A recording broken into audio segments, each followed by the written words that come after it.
Devin Booker after the Suns' Christmas Day loss against the Mavericks. Um, just poor rotations, poor game plan discipline. Um, when we do what we're supposed to do out there, it works. And then, as the game goes on, we just lose focus. Curious with one of the points of this with locating the shoes. Because Uh-huh. obviously looking draw double, guy get free. Mm-hmm. Is that part of what you're discussing? Yeah. I mean, he causes a lot of double teams, and that's 4-on-3 on the backside. It's just having the intelligence of who you're closing out to, and knowing their tendencies and what they're good at. Mhm. He shot the shit out of it.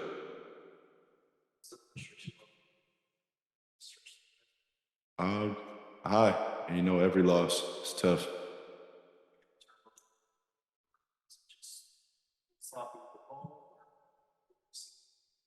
Spacing, purpose on every play, uh, just being dynamic, treating half-court offense kind of like it's a transition, just constant moving, and we get a little stagnant and people load up. I mean, KD, and um, it just causes tight windows. What do you think balance is right now in terms of finding the ball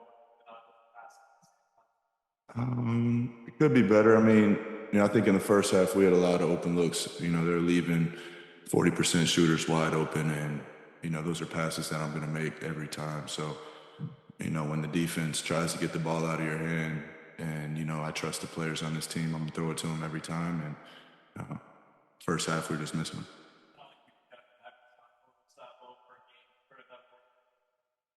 Scheming you, or do you? I'd say scheme. I mean, that's what it comes down to. That's what it came down to in the playoffs last year. teams are gonna, make us throw it to those guys, and I'm gonna keep doing it, and make sure the right guys in the right spot, and knock down the shots. Yes, sir. It might be a tough question to answer, but the loss of focus defensively, is there anything that you can attribute that to? No. I mean, it takes five people, so one slip up will leave an open shooter, and that's all it takes in the NBA. So five people have to be on a string, and the communication has to be high. Part of the frustration of Devin that it's one here, it's one there. It's not that's causing each situation unravel and stuff like that.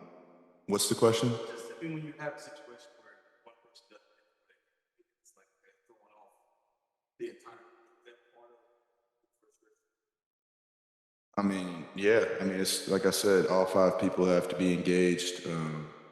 It's the NBA, and if you want to win at a high level, every possession counts, and those one slip ups, if they happen, can't happen again. Obviously, frustrating time for you, for the team. Are you concerned about the snowball effect of the frustration? No. We just have to get it together. And that's on me, that's on coach, that's on KD, Eric, all the leaders that we have in here to make sure that we're more prepared when we come play. Grayson Allen after Suns' Christmas Day loss against Mavericks. Yeah, I mean, it was nice. It was the first, I think it was four shots were frustrating. I felt like they were like in the hoop and back out. So next two after that, everything felt good. So when I got more looks, it was just same shot, same motion, and they started to go in. That third quarter, they scored 19, but Pacific got that.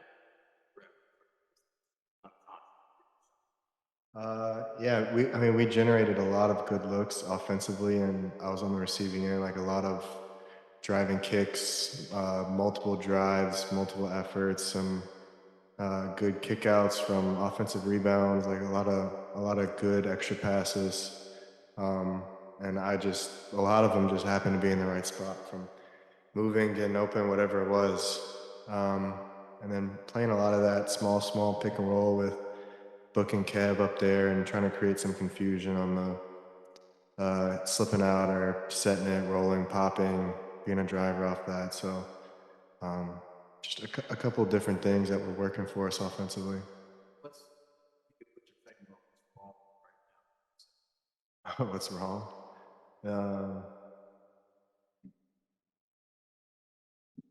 Um, I mean, it's frustrating. Like tonight, like we offensively, I feel like has been where we've been lacking a little bit. I feel like we've been in some games where if we had a normal shooting night, a normal offensive night, it would have been a W for us. Night like tonight, like we have a pretty good all-around offensive night from everybody, um, and a guy scores 50.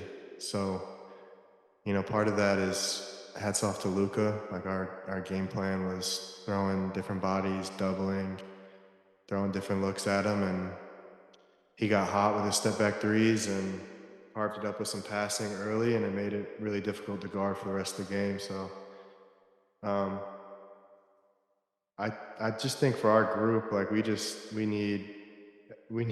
to keep playing games. Like I feel like every time we're out there, we're getting a little bit more together. You start to see little bits and pieces of stuff come together. Like we have great stretches. We have great quarters. Like we haven't put together a 48 where we can like truly say like this is our identity, this is who we are. But we have great stretches where you can really see it coming together. And the more and more games we play, I think we're going to start to put together some 48-minute stretches where that's who we are. Felt that when you're going through a tough stretch like this and trying to get the reps to get to that point.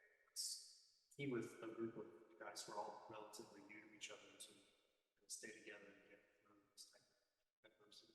Yeah, we got to keep a little bit more positive energy going. Like it's very easy to look around and be frustrated because we have the talent to win more games. Like the way our team is put together, I feel like we should be winning more games, but we are a new group and we have to take the growing pains in stride and keep a positive energy because you got to be very optimistic about the flashes that we do put together that are good because that's truly who we are and who we can be. And early on in the season, still early on in the season in December, and we've been unfortunate with injuries early on that's delayed some of the more stuff, but I truly believe I'm really optimistic that if we keep putting minutes together out there on the court, we're going to start flowing. So some positive energy here through the frustrating losses. Look at Mitch and what stood out about his play. He played incredible. Rebounding the ball was huge. I mean, he got a lot of extra possessions for us. My first three was wide open because of an offensive rebound. First made three was wide open because of an offensive rebound he got. And he was really dynamic in the roller spot. He obviously scored the ball really well, but he made some great passes out of the half roll when they're trapping Book and Kev up top. Was a really good decision maker, and then he's a good lob threat down low in the dunker, a good finisher down there, and knocking down threes. He was really all over the court and was great for us tonight. Seems like a lot of star players.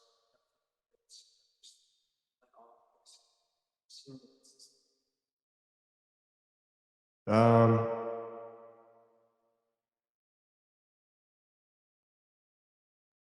yeah, I mean, so far we've had two guys that we've played really differently. Like the last two big performances were Brunson and Luka tonight, and we played both of those guys pretty differently. Um, I think the Brunson game, I think all of us, players, coaches, if we would have gone back, we probably would have guarded it a little differently. I think tonight with Luka, like I think we had a good game plan for him. He's just really, really good. And when you're trapping the ball, like our rotations on the weak side could have been better. Like there's a couple times I was back there and he's skipping it to somebody who's driving right by us. Like it's got to be better so that the guys that are on the ball being aggressive and trapping him are more comfortable and aren't as worried about getting back. But I mean, a guy like that, when he starts hitting step back threes out of a double team, it's pretty difficult to say, like, what are you going to give up tonight?